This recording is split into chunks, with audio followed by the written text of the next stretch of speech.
नमस्कार, बहुत बहुत स्वागत है। मैं अमित सिंह, आप देख रहे हैं प्राइम न्यूज का डिजिटल प्लेटफॉर्म। इस वक्त की सबसे बड़ी खबर आ रही है जम्मू कश्मीर से, वैली से, जहां पर पहलगाम में एक बड़ा आतंकवादी हमला हुआ है। फिलहाल 4-5 बड़े अपडेट है जो आपको मैं फटाफट आपको बता दूं। सबसे बड़ा जो अपडेट है, सबसे बड़ा अपडेट यह है कि वहां पर 20 से ज्यादा लोगों की मौत हुई है। बहुत सारे लोग जख्मी हुए हैं जिनका इलाज चल रहा है। मरने वालों में 2 विदेशी सैलानी टूरिस्ट भी हैं जिनकी मौत हुई है। स्पॉट पर क्या हो रहा है ये समझ लीजिए। फटाफट पूरे इलाके को सेना खाली करा रही है। पूरे इलाके में कॉम्बिंग हो रही है। ड्रोन के जरिए पूरे इलाके की निगरानी की जा रही है। सेना के हेलीकॉप्टर्स लगातार पूरे इलाके को कवर कर रहे हैं, पूरे इलाके की तफ्तीश कर रहे हैं। इसके अलावा वहां पर राष्ट्रीय राइफल्स की टीम को डिप्लॉय किया गया है। जो क्विक एक्शन रिस्पॉन्स टीम है क्वैट, उसको भी वहां पर भेजा गया है। इसके अलावा सीआरपीएफ की जो स्पेशल टुकड़ी है वो डिप्लॉय की गई है। जम्मू कश्मीर पुलिस के जो एंटी टेररिज्म स्क्वाड की जो लीड टीम है उसको वहां पर भेजा गया है। पूरे इलाके को सैनिटाइज किया जा रहा है, खाली कराया जा रहा है। जितने होटल्स, होम स्टेज, रेस्टोरेंट है, वहां से लोगों को बाहर किया जा रहा है। और मैं आपको बता दूं यह हमला कब हुआ। यह हमला दोपहर में उस वक्त हुआ जब वहां हजारों की तादाद में टूरिस्ट और सैलानी मौजूद थे। 3 जुलाई से अमरनाथ यात्रा शुरू होने वाली है, जिसे बाबा बर्फानी की यात्रा भी कहते हैं। उससे पहले ये बड़ा हमला करने का मतलब मंशा ये है कि डराना है ताकि जो अमरनाथ यात्रा है वो रोकी जा सके।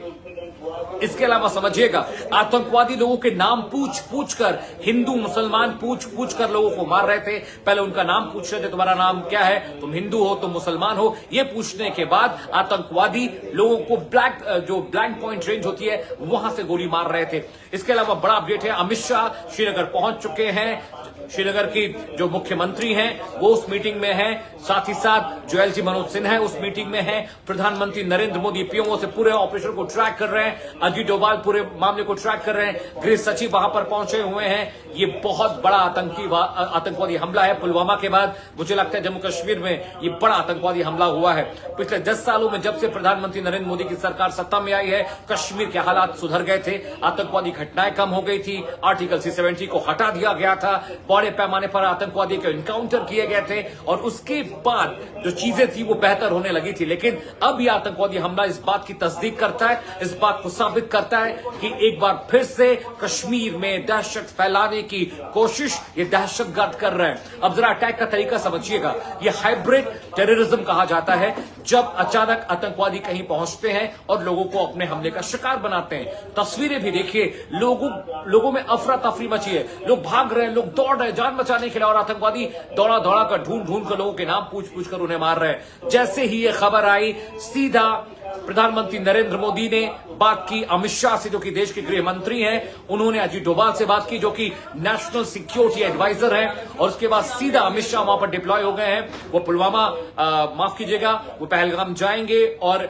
बहुत मुमकिन है कि वहां पर जाके वो हालात का जायजा लें। अभी जो खबर आ रही है, जो नॉर्दर्न कमांड के हेड हैं वो लगातार इस पूरे मामले पर मीटिंग कर रहे हैं। कमांड सेंटर बनाया गया है जहां से पूरे मामले की मॉनिटरिंग की जा रही है। और दुखद यह है कि बड़े पैमाने पर लोग मारे गए, मरने वालों की तादाद बढ़ सकती है। दुखद यह है कि बहुत सारे लोग गंभीर रूप से जख्मी हुए हैं, उनका इलाज चल रहा है। दुखद यह भी है कि आतंकवादियों ने उस वक्त हमला किया जब लोग खाना खा रहे थे, जब लोग परिवार के साथ टहल रहे थे। जो अपडेट्स, जो खबर हमें मिल रही है, जो हमारे सूत्र बता रहे हैं, उसके मुताबिक जो सैलानी हैं वो पार्कों में बैठे हुए थे, घोड़ों पर सवारी कर रहे थे। कुछ सैलानी वहां पर रेस्टोरेंट में खाना खा रहे थे। पहलगाम क्यों इंपॉर्टेंट है अब ये समझिएगा।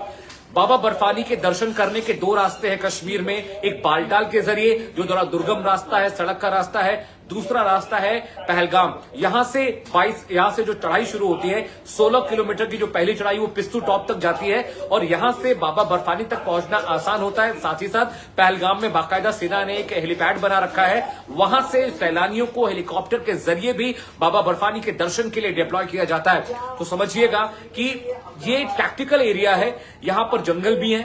और अब जब पहलगाम जाएंगे तो आप देखेंगे सड़क के रास्ते से वहां नदी बहती रहती है, जो पाकिस्तान से बह के भारत में आ रही है। वहां पर जंगल में, वहां पहाड़ियां हैं और उन जंगल और पहाड़ियों के जरिए आतंकवादी छिप सकते हैं। इसीलिए जो स्कैनर, जो थर्मल डिवाइसेस हैं, उनके जरिए राष्ट्रीय राइफल, सीआरपीएफ और क्वैट की जो टीम है जंगलों में आतंकवादियों को तलाश रही है। सूत्र हमारे ये बता रहे हैं कि अभी भी मुमकिन है कि उस इलाके में आतंकवादी छिपे हो सकते हैं। तो इस बात का मुलम्मा मतलब मायने समझिएगा कि अभी भी वो इलाका महफूज नहीं है और इसीलिए आर्मी, सीआरपीएफ की टीमें वहां पर पूरे इलाके को सैनिटाइज कर रही हैं, पूरे इलाके को खाली करा रही हैं। पहलगाम एक ऐसा इलाका है जहां पर जो सिविलियंस है बहुत बड़े पैमाने पर रहते हैं, वहां पर रेस्टोरेंट है, वहां पर होटल्स हैं, वहां पर होम स्टेज है और इसके जरिए, क्योंकि गर्मी का महीना है, कश्मीर लोग घूमने के लिए जाते हैं, सबसे नियरेस्ट डेस्टिनेशन है सभी के लिए वो। लेकिन इस हमले के बाद ये हमला सिर्फ लोगों पर हमला नहीं है, ये टूरिस्ट पर हमला नहीं है, इस सैलानियों पर हमला नहीं है, ये जम्मू कश्मीर की इकोनॉमी पर भी हमला है। समझिए, इस आतंकवादी हमले के बाद बहुत सारे परिवारों ने जो मई, जून, जुलाई, अगस्त के महीनों में कश्मीर जाने का प्लान बनाया था, वो सब इसे कैंसिल करेंगे। इकोनॉमी को नुकसान कैसे पहुंचेगा कि जो कैब्स हैं, जो गाड़ियां वहां चलती हैं, उनका धंधा बंद। एयरपोर्ट्स पे जो फ्लाई और डिप्लॉयमेंट्स होते हैं, उनका धंधा बंद हो जाएगा। साथ ही साथ वहां के जो लोकल कारोबारी हैं, रेस्टोरेंट, होटल्स हैं, उनका धंधा बंद हो जाएगा। प्राइम न्यूज पर लगातार हम आपको हर अपडेट पहुंचाने की कोशिश कर रहे हैं। आप लगातार हमारे अलग अलग डिजिटल प्लेटफॉर्म पर, चाहे वो यूट्यूब हो, चाहे वो हमारा फेसबुक पेज हो, चाहे हमारा एक्स पेज हो या हमारा इंस्टाग्राम अकाउंट हो, वहां पर पहुंचकर आप जम्मू कश्मीर में हुए इस बड़े आतंकवादी हमले की हर पल की अपडेट जान सकते हैं। हम फिर लौटेंगे एक नए अपडेट के साथ, एक और बड़ी खबर के साथ। नमस्कार।